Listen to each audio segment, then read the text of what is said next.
अस्सलाम वालेकुम, मैं हूं ईशा कासिम। आप देख रहे हैं पीकेएन न्यूज़। सबसे पहले खबर शामिल करते हैं। साबिका एमपीए की बैरिस्टर फरूख तारड़ का वामिक सईद भट्ट, इमरान खान शेरवानी और मियां नदीम अकरम के इमरा मुफ्त आटा पॉइंट डिग्री कॉलेज राहवाली का दौरा। मजीद तफसीलात सरदार ताहिर महमूद की इस रिपोर्ट में। मुस्लिम लीग नून साबिक एमपीए बैरिस्टर बिलाल फरूख तारड़ का मकामी रहनुमा वामिक सईद भट्ट, खुर्रम हमीद बरजली, सीनियर नायब सदर इमरान अहमद खान शेरवानी, साबिक मेंबर कंटोनमेंट बोर्ड मियां नदीम अकरम के इमरा government degree college for boys Rahwali में हुकूमत की तरफ से कायम किए गए मुफ्त आटा तकसीम करने के पॉइंट का मुआयना किया और इंतजामात का जायजा लेते हुए कहा कि इंतजामिया को हदायत दें कि अवाम को बासानी मुफ्त आटा मुहैया करने के लिए किसी किस्म की मुश्किलात नहीं होनी चाहिए। उन्होंने कहा कि हुकूमत को अवाम की मुश्किलात का एहसास है, लेकिन साबिक हुकूमत की नाअहली की वजह से तबाह की गई मुल्की मैशियत से मजबूर महंगाई जैसे मुश्किल फैसले करना पड़े।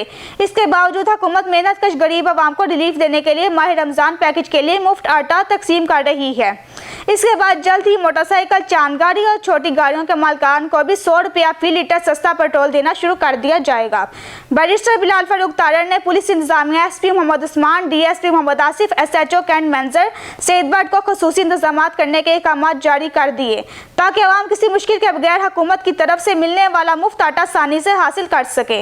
जबकि मुस्लिम लीग नून के मुकामी रहनुमा वामिक सईद भट्ट, खुर्रम हमीद भट्ट, इमरान अहमद खान शेरवानी, मियां नदीम अकरम को खुसूसी हदायत दें कि वह हुकूमत की तरफ से अवाम को दी जाने वाली सहूलतें फराहम करने के लिए हुकूमत इंतजामात की खुसूसी निगरानी करे।